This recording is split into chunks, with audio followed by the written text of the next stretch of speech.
परीक्षा कैंपस पर आप सभी का स्वागत है। आज हम इतिहास के गलियारों में एक सफर पर निकल रहे हैं, सीधे मौर्य वंश के उस प्रभावशाली दौर में। हमारा ध्यान रहेगा खास तौर पर उन स्रोतों पर, उन जरियों पर जो हमें इस विशाल साम्राज्य को और खासकर सम्राट अशोक के शासनकाल को समझने में मदद करते हैं। हमारे पास जानकारी के कई तरह के स्रोत हैं, है ना? प्राचीन भारतीय ग्रंथ हैं, ब्राह्मण, बौद्ध, जैन, यहाँ तक कि दक्षिण का संगम साहित्य भी। फिर वो विवरण हैं जो उस समय भारत आए विदेशियों ने लिखे। जमीन की खुदाई से मिले पुरातात्विक सबूत भी हैं जो हमें सीधे उस समय की चीजें दिखाते हैं। और शायद सबसे महत्वपूर्ण वो अभिलेख जो खुद सम्राट अशोक ने पत्थर पर लिखवाए। तो आज हम इन्हीं अलग अलग स्रोतों की गहराई में उतरेंगे, कोशिश करेंगे कि एक विस्तृत अवलोकन हो, उदाहरणों और जरूरी किस्सों के साथ। समझेंगे कि इतिहासकार इन टुकड़ों को जोड़कर मौर्य काल की तस्वीर कैसे बनाते हैं और हाँ, अशोक के अभिलेख हमें सीधे तौर पर क्या बताते हैं। चलिए इस विषय की परतें खोलते हैं। शुरुआत करते हैं लिखित स्रोतों से, मतलब साहित्यिक स्रोतों से। इनमें तो गजब की विविधता देखने को मिलती है। जैसे ब्राह्मण साहित्य में कौटिल्य का अर्थशास्त्र, ये तो जैसे मौर्य प्रशासन और राजनीति की कुंजी ही माना जाता है। बिल्कुल सही कहा आपने। अर्थशास्त्र हमें शासन के सिद्धांत, कूटनीति, उस समय की अर्थव्यवस्था, इन सब की बहुत गहरी जानकारी देता है। पर सिर्फ यही नहीं है, यहाँ दिलचस्प बात यह है कि दूसरी तरह के साहित्य भी हमें इतिहास की झलक देते हैं। जैसे विशाखा दत्त का नाटक है मुद्रा राक्षस। हाँ, मुद्रा राक्षस। वो हमें कहानी की तरह बताता है कि कैसे आचार्य चाणक्य की मदद से चंद्रगुप्त मौर्य ने नंद वंश का तख्ता पलट किया। हाँ। फिर पतंजलि का महाभाष्य है, उसमें चंद्रगुप्त मौर्य की राजसभा का जिक्र मिलता है। और पुराण जैसे विष्णु पुराण, वो भी मौर्य वंश के बारे में कुछ जानकारी देते हैं। अच्छा, ये तो हुई ब्राह्मण साहित्य की बात। बौद्ध साहित्य भी तो मौर्य इतिहास और खासकर अशोक के लिए बहुत महत्वपूर्ण माना जाता है। श्रीलंका के वो ग्रंथ हैं दीपवंश और महावंश, वो अशोक के बारे में क्या खास बताते हैं? हाँ बिल्कुल, ये श्रीलंकाई बौद्ध ग्रंथ दीपवंश और महावंश, ये अशोक के जीवन के बारे में काफी कुछ बताते हैं। उनके बौद्ध धर्म अपनाने और उसे फैलाने के लिए जो उन्होंने काम किया, खासकर श्रीलंका में अपने बेटे बेटी को भेजा, उसका बड़ा विस्तृत वर्णन है इनमें। और इनका महत्व इसलिए भी बढ़ जाता है क्योंकि इन्हीं ग्रंथों को पढ़कर जॉर्ज टर्नर नाम के विद्वान ने पहली बार ये पता लगाया था अच्छा कि अभिलेखों में जो उपाधि मिलती है ना, देवनाम प्रिय पिय दसी, हाँ, देवताओं का प्रिय, देखने में प्रिय, बिल्कुल, वो उपाधि सम्राट अशोक के लिए ही इस्तेमाल हुई है। ये इन्हीं ग्रंथों से पता चला। इसके अलावा दिव्यावदान है, महाबोधि वंश है, ये भी बौद्ध ग्रंथ हैं। इनमें भी अशोक से जुड़ी कई कहानियां और जानकारी मिलती है। और जैन साहित्य और दक्षिण का संगम साहित्य, इनका क्या योगदान है इस पूरी तस्वीर में? जैन परंपरा में भी मौर्यों का जिक्र है, जैसे भद्रबाहु का कल्पसूत्र है या हेमचंद्र का परिशिष्ट पर्वन। इन ग्रंथों में चंद्रगुप्त मौर्य के जीवन के आखिरी सालों की बात आती है। खासकर उनके जैन धर्म अपनाने और दक्षिण भारत चले जाने की जो कथा है, उस पर ये रोशनी डालते हैं। अच्छा, वो संथारा वाली बात। हाँ, उसी परंपरा से जुड़ी हुई। दूसरी तरफ दक्षिण भारत का जो प्राचीन तमिल संगम साहित्य है, संगम साहित्य, हाँ, उसमें कवि हैं मामूलनार। उनकी एक रचना है अहना नूर। उसमें ऐसे संकेत मिलते हैं कि मौर्यों का प्रभाव या शायद उनकी सेना का अभियान सुदूर दक्षिण तक, मतलब तमिलनाडु तक पहुंचा था। तो अगर हम इन सबको मिलाकर देखें, ब्राह्मण, बौद्ध, जैन, संगम साहित्य, तो ये हमें मौर्य काल की एक ज्यादा संतुलित, एक बहुआयामी तस्वीर देते हैं। हालांकि ये याद रखना जरूरी है कि हर स्रोत को उसके अपने संदर्भ और लिखने वाले के उद्देश्य के साथ ही पढ़ना चाहिए। बिल्कुल। भारतीय स्रोतों के अलावा फिर विदेशी यात्रियों के विवरण भी हैं। मेगास्थनीज की इंडिका का नाम तो बहुत सुनने में आता है, लेकिन कहते हैं कि ये किताब अपने मूल रूप में तो अब मिलती नहीं है। फिर भी इतिहासकार इसका इतना जिक्र क्यों करते हैं? हाँ, ये बात सही है। मेगास्थनीज जो सेल्यूकस निकेटर के राजदूत थे, चंद्रगुप्त मौर्य के दरबार में रहे, उनकी जो मूल इंडिका थी वो तो आज हमारे पास नहीं है।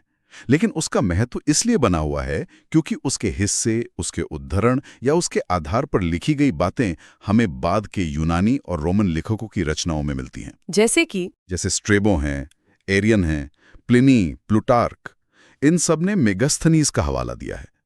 तो इन बिखरे हुए टुकड़ों से हमें मौर्यकालीन भारत के समाज के बारे में पता चलता है। नगर प्रशासन कैसा था, खासकर पाटलिपुत्र का, उनकी सेना कैसी थी, भूगोल कैसा था, लोगों के रीति रिवाज क्या थे। और ये एक बाहरी व्यक्ति का नजरिया है, तो ये इसलिए भी मूल्यवान है क्योंकि ये भारतीय स्रोतों से थोड़ा अलग हो सकता है, कुछ नई बातें बता सकता है। सही है। तो साहित्यिक स्रोत हो गए, विदेशी विवरण हो गए। अब बात करते हैं पुरातात्विक स्रोतों की, मतलब वो सबूत जो सीधे जमीन से मिले हैं। इनमें महास्थान अभिलेख और सौहगोरा ताम्रपत्र, इनका क्या महत्व है? पुरातत्व, हाँ, ये हमें सीधे उस समय की भौतिक सच्चाई से जोड़ता है। बांग्लादेश में बोगरा जिले में एक जगह है महास्थान, प्राचीन पुंड्र नगर, वहां से एक अभिलेख मिला है, महास्थान अभिलेख। और उत्तर प्रदेश में गोरखपुर जिले से मिला है सौहगोरा ताम्रपत्र। ये दोनों ही बहुत महत्वपूर्ण है, और दिलचस्प बात यह है कि दोनों का विषय लगभग एक जैसा है। अच्छा, क्या विषय है? दोनों में ही अकाल जैसी किसी विपदा के समय राजकीय अन्न भंडार, मतलब कोष्ठागार, से अनाज बांटने और राहत कार्य चलाने का जिक्र है। महास्थान वाले में वहां के प्रशासक, जिन्हें महामात्र कहा गया है, उनको आदेश दिया गया है। और सौहगोरा की खास बात यह है कि यह शायद पूरे मौर्य काल का अकेला ऐसा अभिलेख है जो तांबे की चादर पर लिखा मिला है, बाकी सब पत्थर पे हैं। ओहो, ये तो अनोखी बात है। हाँ, तो इन अभिलेखों से हमें मौर्य राज्य की कल्याणकारी भूमिका का पता चलता है। उनकी आपदा प्रबंधन की नीतियां कैसी थी, इसका सीधा प्रमाण मिलता है। ये तो बहुत महत्वपूर्ण जानकारी है। अब आते हैं मौर्य इतिहास के सबसे सीधे और शायद सबसे प्रामाणिक स्रोत पर, सम्राट अशोक के अभिलेख। ये तो जैसे पत्थर पर उकेरी गई सम्राट की अपनी ही आवाज है। इनकी खोज और इनको पढ़े जाने की कहानी भी जो बड़ी रोचक है ना। बिल्कुल बिल्कुल। इन अभिलेखों को ढूंढना और फिर उनका मतलब समझना, ये एक लंबी और फैसिनेटिंग प्रक्रिया रही है। पहला अभिलेख तो दिल्ली मेरठ स्तंभ वाला 1750 में ही एक टीफन थिलर नाम के व्यक्ति ने देख लिया था, लेकिन उसे पढ़ा नहीं जा सका था। इनको पढ़ने का जो श्रेय है वो जाता है जेम्स प्रिंसेप को। जेम्स प्रिंसेप, हाँ। वो ईस्ट इंडिया कंपनी की टकसाल में एक अधिकारी थे। 1837 में प्रिंसेप ने ब्राह्मी लिपि को पढ़ लिया, जो इन अभिलेखों की मुख्य लिपि थी, और एक बहुत बड़ी, मतलब क्रांतिकारी उपलब्धि थी।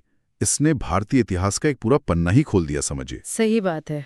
फिर एक और महत्वपूर्ण खोज हुई 1915 में, जब सी बीदन नाम के एक इंजीनियर ने कर्नाटक के मास्की में एक छोटा शिलालेख खोजा। मास्की शिलालेख? हाँ, उसमें पहली बार साफ साफ अशोक नाम लिखा मिला।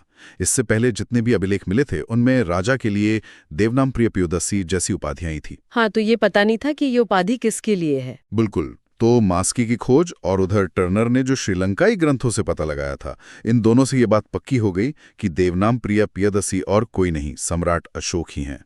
क्या बात है। अच्छा, इन अभिलेखों की एक और खास बात है, इनमें इस्तेमाल हुई लिपियां और भाषाएं।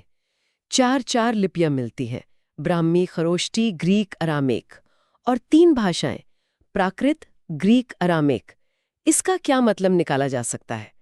ये क्या दिखाता है? ये विविधता, ये अशोक के साम्राज्य की विशालता और उसकी सांस्कृतिक बहुलता का सीधा प्रतीक है।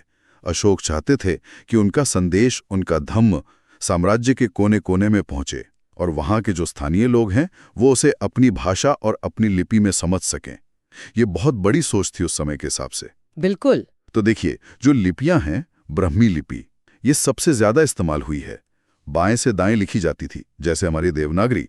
भारत के ज्यादातर हिस्सों में यही मिली है। ठीक है। खरोष्टी लिपि, ये पश्चिमोत्तर भारत में, यानी आज के पाकिस्तान वाले इलाके में, जैसे शहबाजगढ़ी और मानसेरा के जो बड़े शिलालेख हैं, वो खरोष्टी में हैं। यस। ये दाएं से बाएं लिखी जाती थी, जैसे उर्दू या अरबी, और माना जाता है कि ये ईरान की अरामैक लिपि से निकली है। अच्छा। फिर ग्रीक और अरामैक लिपियां, ये साम्राज्य के और भी पश्चिम में, यानी आज के अफगानिस्तान और उसके आसपास के इलाकों में मिली हैं, कंधार जैसे क्षेत्रों में, जहां यूनानी और ईरानी संस्कृति का प्रभाव ज्यादा था। तो ये दिखाता है कि अशोक का संवाद कितना सोच समझकर किया गया था।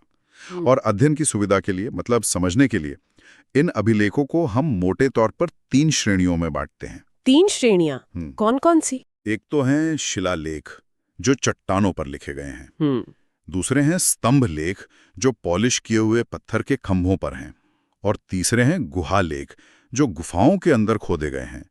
और ऐसा भी माना जाता है, हालांकि ये पक्का नहीं है, कि शायद पहले लघु शिलालेख लिखवाए गए, फिर वृहद शिलालेख, और सबसे बाद में स्तंभ लेख। अच्छा, तो चलिए पहले शिलालेखों की बात करते हैं।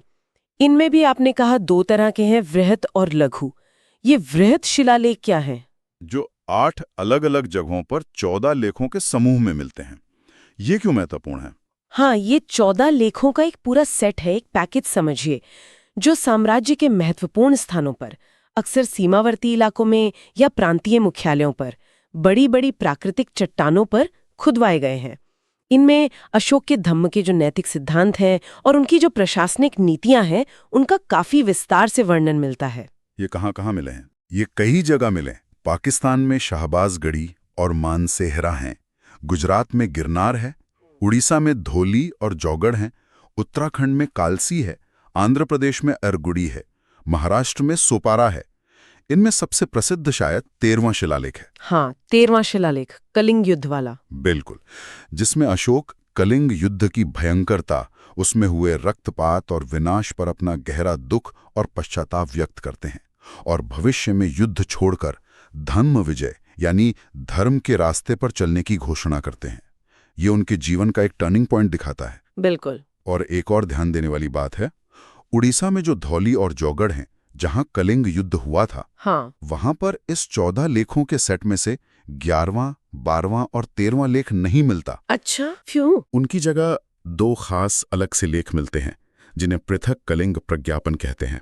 शायद इसलिए कि कलिंग की प्रजा का विश्वास जीता जा सके, उन्हें यह भरोसा दिलाया जा सके कि अब उनके साथ न्याय होगा। ये एक तरह का मरहम लगाने जैसा था शायद। ये तो बहुत विचारणीय बात है। ये तो हुई वृहत शिलालेखों की बात। अब लघु शिलालेखों के बारे में बताइए। ये संख्या में ज्यादा जगहों पर मिले हैं, करीब 18 जगहों पर। इनमें क्या खास जानकारी मिलती है? यहाँ मामला और दिलचस्प हो जाता है ना? हाँ, बिल्कुल। लघु शिलालेख, जैसा नाम से ही जाहिर है, आकार में छोटे होते हैं और इनमें अक्सर अशोक के व्यक्तिगत जीवन से जुड़ी बातें, उनकी धम्म यात्रा का जिक्र या कोई खास घोषणा मिलती है। ज्यादा पर्सनल टच है इनमें। जैसे? कोई उदाहरण? जैसे लघु शिलालेख संख्या 1 है, वो कई जगहों पर मिला है।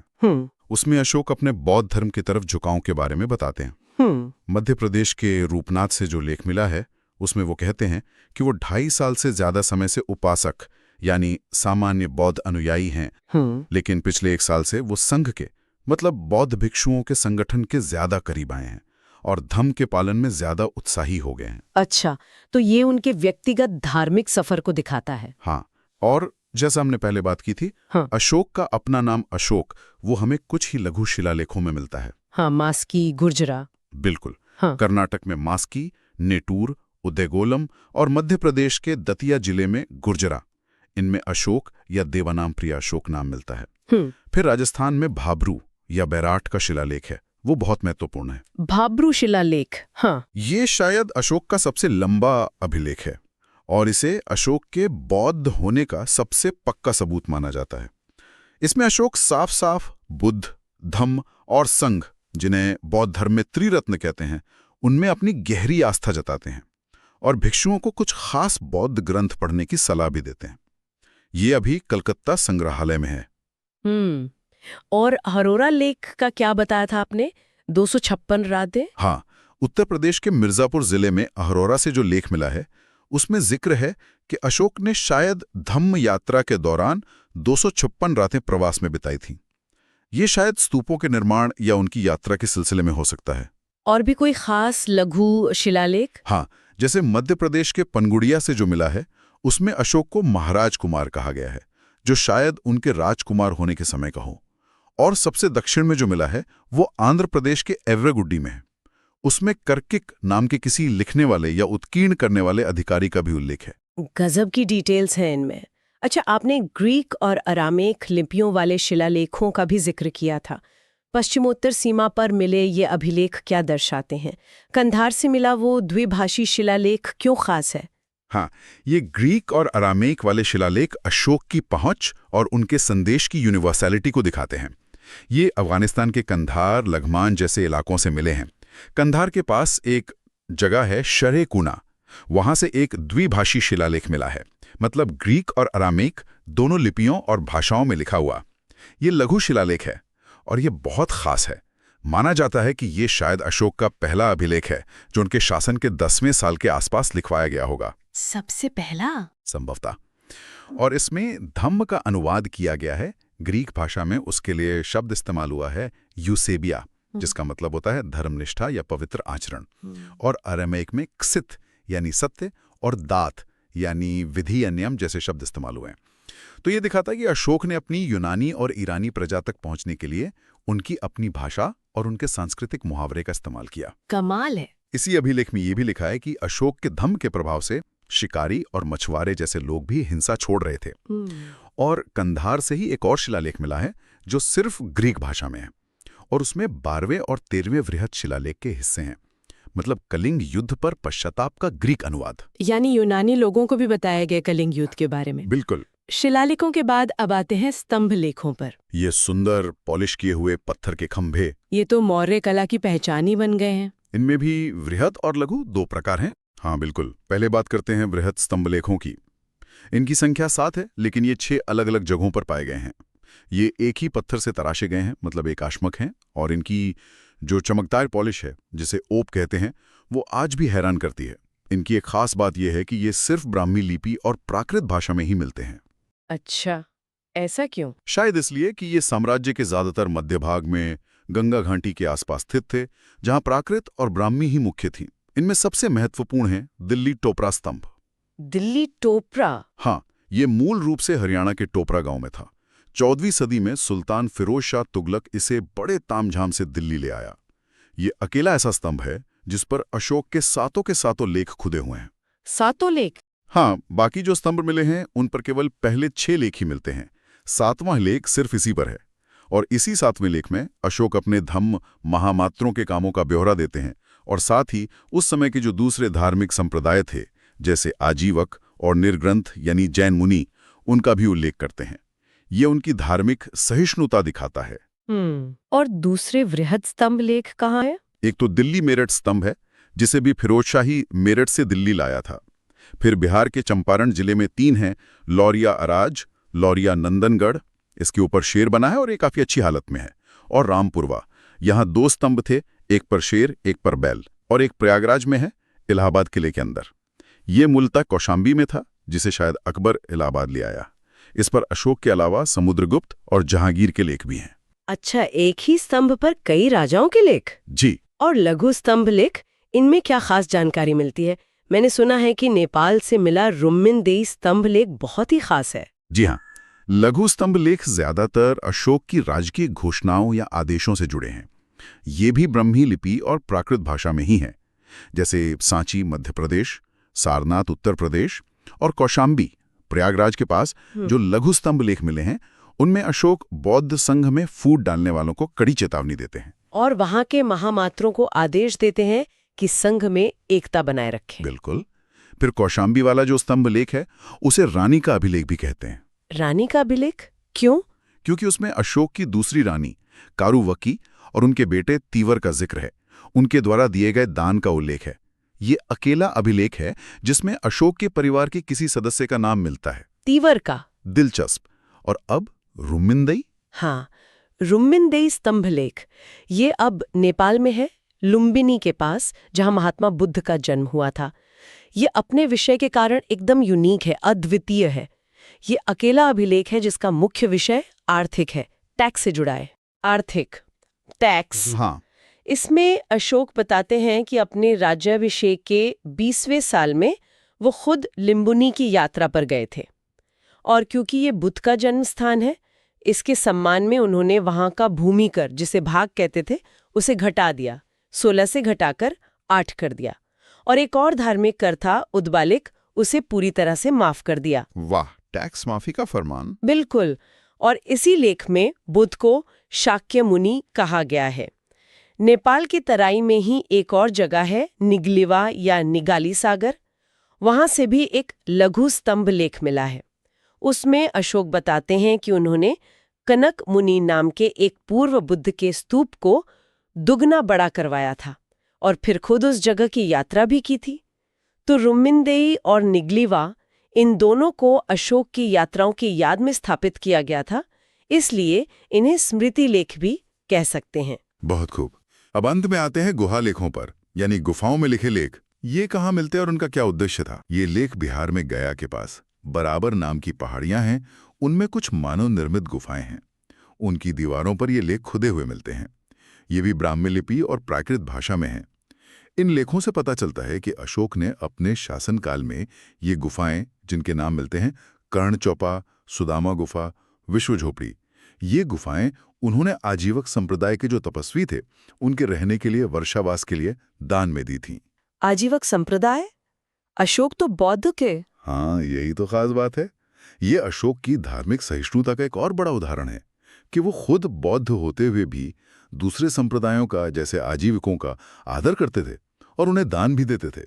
पास में ही नागार्जुनी पहाड़ियां हैं, वहां अशोक के पोते दशरथ ने भी आजीविकों को गुफाएं दान में दी थी। उनके लेख भी मिलते हैं। तो संक्षेप में अगर हम कहें तो ये सारे स्रोत, चाहे वो साहित्यिक ग्रंथों या विदेशियों के लिखे विवरण या जमीन से निकले पुरातात्विक सबूत या फिर सम्राट अशोक के अपने इतने सारे अभिलेख, ये सब मिलकर हमें मौर्य काल और खास तौर पर अशोक के शासन, उनके धर्म, उनके व्यक्तित्व की एक बहुत ही समृद्ध और कहना चाहिए बहुआयामी तस्वीर देते हैं।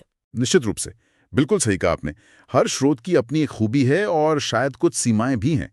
अर्थशास्त्र हमें प्रशासन का ढांचा बताता है, तो मुद्रा राक्षस एक राजनीतिक ड्रामा दिखाता है। बौद्ध और जैन ग्रंथ हमें धार्मिक नजरिए से कहानी सुनाते हैं, तो यूनानी लेखक बाहरी पर्सपेक्टिव देते हैं। पुरातत्व हमें ठोस भौतिक सबूत देता है, जैसे वो अनाज के गोदाम। लेकिन अशोक के अभिलेख इसलिए खास और अद्वितीय हैं क्योंकि वो हमें सीधे सम्राट अशोक के अपने शब्द सुनाते हैं। उनके विचार, उनकी नीतियां, उनकी चिंताएं, यहां तक कि उनकी भावनाएं, जैसे कलिंग युद्ध पर उनका दुख और पछतावा, ये सब हमें सीधे उनकी जुबानी पता चलता है। इनका महत्व इतना ज्यादा है कि डी.आर. भंडारकर जैसे कुछ शुरुआती दौर के इतिहासकारों ने तो ये कोशिश भी की थी कि केवल अभिलेखों के आधार पर ही अशोक का पूरा इतिहास लिख दिया जाए। हाँ, ये तो है। और ये भी साफ दिखता है कि अशोक अपने संदेश को, अपने धम्म को जन जन तक पहुंचाने के लिए कितने सचेत थे।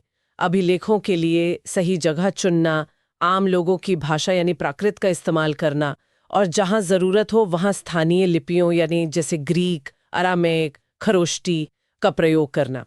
ये उस जमाने के हिसाब से एक बहुत ही सोची समझी और जबरदस्त संचार रणनीति लगती है। आज हमने मौर्यकालीन स्रोतों और विशेषकर अशोक के अभिलेखों की दुनिया की सचमुच एक गहन पड़ताल की है। हमने देखा कि कैसे अलग अलग तरह के सबूत, साहित्य कल्पना से लेकर पत्थर पर उकेरी सच्चाई तक, ये सब मिलकर हमारे अतीत को कैसे रोशन करते हैं। तो इन सब बातों का कुल मिलाकर मतलब क्या निकलता है? मतलब यही है कि इतिहास सिर्फ तारीखों, राजाओं और लड़ाइयों का लेखा जोखा नहीं होता, बल्कि ये समाज की कहानी है, संस्कृति की, विचारों की, प्रशासन की, अर्थव्यवस्था की और आम लोगों के जीवन की भी कहानी है। और अशोक के अभिलेख खास तौर पर एक शासक द्वारा अपनी प्रजा के साथ सीधे संवाद करने का, अपने नैतिक और प्रशासनिक विचारों को दूर दूर तक फैलाने का एक अभूतपूर्व, एक अनूठा प्रयास दिखाते हैं। और यहीं पर एक जरूरी सवाल भी उठता है। कैसा सवाल? देखिए, अशोक ने अपने सन्निचों को स्थायी बनाने के लिए, वक्त की मार झेलने के लिए पत्थर जैसे टिकाऊ माध्यम को चुना। आज हम एक ऐसे युग में जी रहे हैं जहां सूचनाओं का सागर है, लेकिन सब कुछ डिजिटल है, आभासी है और अक्सर बहुत क्षणभंगुर, बहुत टेम्पररी लगता है। एक क्लिक में बनता है, एक क्लिक में मिट जाता है। तो सोचने वाली बात यह है कि क्या आज के हमारे अभिलेख, हमारी ये डिजिटल फाइल्स, हमारी वेबसाइट्स, हमारे सोशल मीडिया पोस्ट, क्या ये 2000 साल बाद भी उतने ही स्थायी, उतने ही सुलभ और उतने ही प्रमाणिक साबित हो पाएंगे जितने अशोक के पत्थर पर लिखे शब्द आज हमारे लिए हैं? भविष्य का इतिहासकार हमारे इस डिजिटल युग को कैसे समझेगा, हमारा इतिहास कैसे लिखेगा? ये सचमुच एक बहुत ही सामायिक और सोचने पर मजबूर करने वाला प्रश्न है। हमारे पास जो दस्तावेज है, उनके जरिए हम दो बेहद अहम शासकों, चंद्रगुप्त मौर्य और उनके बेटे बिंदुसार, उनकी कहानी और उनके दौर को समझने की कोशिश करेंगे। बिल्कुल, और ये दस्तावेज हमें एक दिलचस्प तस्वीर दिखाते हैं। इनमें ग्रीक इतिहासकारों के लेख हैं, भारतीय ग्रंथ जैसे पुराण, बौद्ध और जैन साहित्य और विशाख दत्त के नाटक मुद्रा राक्षस जैसे स्रोत भी शामिल हैं। हमारा मकसद इन स्रोतों से मिली जानकारी को सामने रखकर ये समझना है कि भाई, इन शासकों ने कैसे एक विशाल साम्राज्य की नींव रखी और उसे संभाला। तो शुरुआत करते हैं चंद्रगुप्त मौर्य से, जिनका समय लगभग 322 से 298 ईसा पूर्व माना जाता है। सबसे पहली और दिलचस्प बात तो उनके नाम को लेकर ही है। यूनानी यानी ग्रीक लेखकों ने उन्हें कई नामों से बुलाया है, सैंड्रोकोट्स, एंड्रोकोट्स और भी कुछ मिलते जुलते नाम। ये काफी समय तक एक पहेली जैसा था, है ना? हाँ बिल्कुल। ये समझना मुश्किल था कि क्या ये सभी नाम एक ही व्यक्ति के हैं। इसका श्रेय जाता है सर विलियम जोन्स को, जिन्होंने 18वीं सदी के आखिर में ये गुत्थी सुलझाई। उन्होंने ही पहचाना कि सैंड्रोकोट्स असल में चंद्रगुप्त मौर्य ही हैं। अच्छा। और जिस पालीब्रोथा शहर का जिक्र ग्रीक लेखों में है, वो पाटलिपुत्र यानी आज का पटना है। ये खोज बहुत बड़ी थी क्योंकि इसने पहली बार भारतीय और यूनानी इतिहास के तार जोड़े, मतलब जिससे प्राचीन भारत का समय तय करना आसान हो गया। और चंद्रगुप्त का राजा बनना भी किसी रोमांचक कहानी से कम नहीं लगता। चाणक्य, जिन्हें हम कौटिल्य के नाम से भी जानते हैं, उनके गुरु और मार्गदर्शक थे। उन्हीं की मदद से चंद्रगुप्त ने नंद वंश के आखिरी राजा धनानंद को हराया। इस पूरी कहानी का चाणक्य की कूटनीति का बहुत शानदार जिक्र विशाखदत्त के नाटक मुद्रा राक्षस में मिलता है। हाँ, मुद्रा राक्षस सिर्फ एक नाटक नहीं, वो इतिहास को समझने का एक जरिया है। वो दिखाता है कि चाणक्य कितने चतुर रणनीतिकार थे। नाटक में ये भी बताया गया है कि कैसे धनानंद के ही एक मंत्री, जिनका नाम शक्टार था, अमात्य यानी मंत्री या बड़ा अधिकारी, उन्होंने भी अंदर ही अंदर चंद्रगुप्त की मदद की। इससे पता चलता है कि उस वक्त मगध में राजनीतिक माहौल कितना उथल-पुथल भरा था। अच्छा, तो इसी वजह से शायद चंद्रगुप्त मौर्य को इतने बड़े-बड़े टाइटल दिए गए, जैसे प्रथम भारतीय साम्राज्य का संस्थापक, हाँ। भारत का पहला ऐतिहासिक सम्राट, यहाँ तक कि भारत का मुक्तिदाता भी कहा गया। ये टाइटल तो उनके कद को दिखाते हैं। निश्चित तौर पर ये उपाधियां बताती हैं कि भारतीय इतिहास में उनका स्थान कितना ऊंचा माना गया है। लेकिन दिलचस्प बात यह है कि उनकी शुरुआत, उनके कुल या सामाजिक स्थिति को लेकर अलग-अलग स्रोतों में बहुत अलग-अलग बातें कही गई हैं। हाँ, मैंने भी पढ़ा, कहीं उन्हें शूद्र बताया गया है, जैसे कि ब्राह्मण साहित्य में, तो कहीं क्षत्रिय, जैसा कि बौद्ध ग्रंथ महापरिनिब्बन सूक्त में जिक्र है कि वो पिपलीवन के क्षत्रियों से जुड़े थे। और यूनानी लेखक कहते हैं कि वो ऊंचे कुल के नहीं थे, पर उनकी परिस्थितियां साधारण थीं। मतलब कुल निचला नहीं था, पर शुरुआत साधारण थी। वहीं मुद्रा राक्षस नाटक में उनके लिए वृषल शब्द इस्तेमाल हुआ है, जिसका आमतौर पे मतलब निकाला जाता है निम्न कुल का। हालांकि इस शब्द की सही व्याख्या पर विद्वानों में मतभेद है। इतने सारे अलग अलग मत क्यों? मतलब कोई एक स्पष्ट बात क्यों नहीं है? ये विविधता शायद उस समय के समाज और अलग अलग समूहों के नजरिए को दिखाती है। हो सकता है कि हर ग्रंथ या परंपरा ने उन्हें अपने हिसाब से देखा हो। कुछ और कहानियां भी हैं, जैसे स्पूनर नाम के विद्वान उन्हें ईरानी मूल का मानते हैं, तो कुछ पुराने टीकाकार उन्हें मुरा नाम की महिला का बेटा बताते हैं, जिससे मौर्य नाम पड़ा। एक कहानी यह भी है कि चाणक्य ने उन्हें बचपन में राजकीलम नाम का खेल खेलते देखा था, जिससे वो उनकी नेतृत्व क्षमता पहचान गए। अच्छा, खैर, ये तो हुई उनकी पहचान और शुरुआत की बात। अब आते हैं उनके साम्राज्य बनाने के सफर पर। कहते हैं मगध पर उनका पहला हमला नाकाम रहा था। हाँ, महाबोधि वंश जैसे बौद्ध ग्रंथ इस शुरुआती असफलता का जिक्र करते हैं, लेकिन चंद्रगुप्त और चाणक्य ने हार नहीं मानी। उन्होंने रणनीति बदली। महावंश की टीका के मुताबिक उन्होंने पहले पंजाब और उत्तर पश्चिमी इलाकों पर कब्जा किया, अपनी ताकत बढ़ाई और फिर मगध पर दूसरा सफल हमला किया। बौद्ध ग्रंथ मिलिंद पन्हों में नंद सेना के साथ हुए भयानक युद्ध का जिक्र है। मतलब वो आसान जीत नहीं थी। और उनका साम्राज्य कितना बड़ा था। मुद्रा राक्षस में तो चतुह समुद्र पर्यंत, यानी चारों समुद्रों तक फैले होने की बात है। क्या ये सचमुच इतना विशाल था? देखिए, चतुसमुद्र पर्यंत शायद थोड़ी काव्यात्मक अतिशयोक्ति हो, लेकिन इसमें शक नहीं कि उनका साम्राज्य बहुत बड़ा था। उत्तर पश्चिम में तो उनकी सीमा ईरान और मध्य एशिया से जा मिलती थी। दक्षिण में भी उनके प्रभाव के सबूत मिलते हैं। एक तमिल ग्रंथ है अहनानूर, जिसके लेखक मामूल अनूर या रुद्र शर्मन बताए जाते हैं। उसमें जिक्र है कि मौर्य सेना ने दक्षिण में राजा मोहर पर हमला किया था। अच्छा। और इस काम में कौशर और वडुगर नाम की स्थानीय जातियों ने उनकी मदद की थी। यूनानी इतिहासकार प्लूटार्क और जस्टिन तो यहाँ तक लिखते हैं कि चंद्रगुप्त ने पूरे भारत को जीत लिया था। प्लूटार्क ने तो ये भी लिखा कि चंद्रगुप्त ने 6 लाख की सेना लेकर पूरे भारत को रौंद डाला। 6 लाख? क्या ये संख्या भरोसे लायक है? 6 लाख की संख्या शायद थोड़ी बढ़ा चढ़ा कर बताई गई हो, जैसा कि पुराने जमाने के लेखक अक्सर करते थे, ताकि राजा की ताकत ज्यादा दिखे। लेकिन ये जरूर दिखाता है कि उनके पास एक बहुत बड़ी और ताकतवर सेना थी। प्लूटार्क और जस्टिन ये भी कहते हैं कि चंद्रगुप्त की मुलाकात सिकंदर से हुई थी। हालांकि इस बात पर इतिहासकार एक मत नहीं है। एक और बात पता चलती है कि उन्होंने अपने साम्राज्य में दूरी बताने वाले पत्थर लगवाए थे, जो एक संगठित प्रशासन का संकेत है। उनके शासनकाल की एक और बहुत बड़ी घटना है सेल्यूकस निकेटर के साथ युद्ध, जो लगभग 305 ईसा पूर्व में हुआ। सेल्यूकस सिकंदर का सेनापति था, है ना? हाँ बिल्कुल। सिकंदर की मौत के बाद उसके साम्राज्य के पूर्वी हिस्से, जिसमें सीरिया और ईरान शामिल थे, उसका शासक सेल्यूकस बन गया था। उसने भारत पर चढ़ाई करने की कोशिश की, शायद सिकंदर के अधूरे काम को पूरा करने के इरादे से, लेकिन चंद्रगुप्त की सेना ने उसे बुरी तरह हराया। और फिर एक संधि हुई जिसके नतीजे बहुत अहम निकले।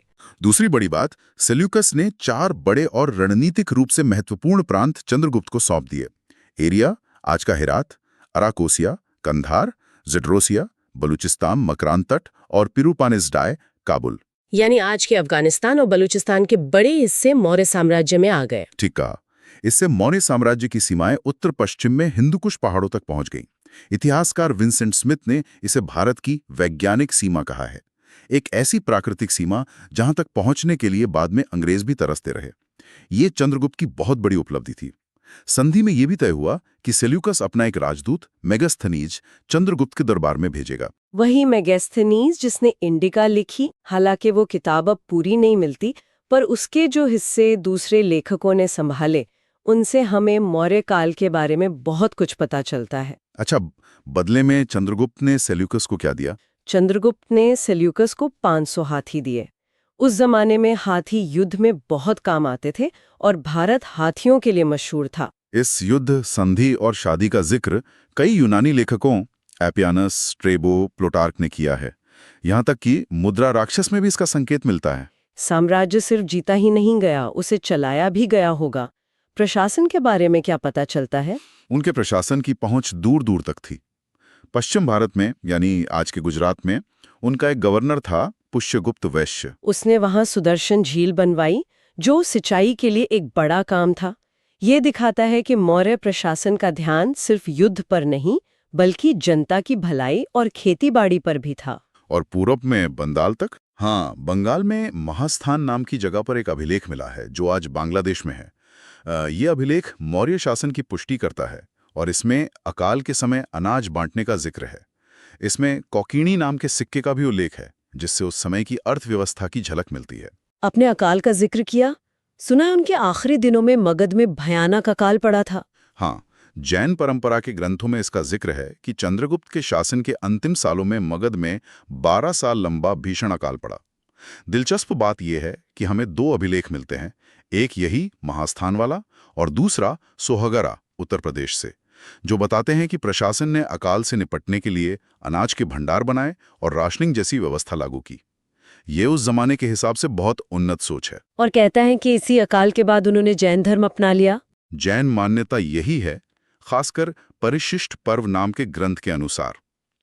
कहा जाता है कि चंद्रगुप्त ने जैन मुनि भद्रबाहु से दीक्षा ली और उनके साथ दक्षिण भारत चले गए, श्रवणबेलगोला, कर्नाटक में मैसूर के पास।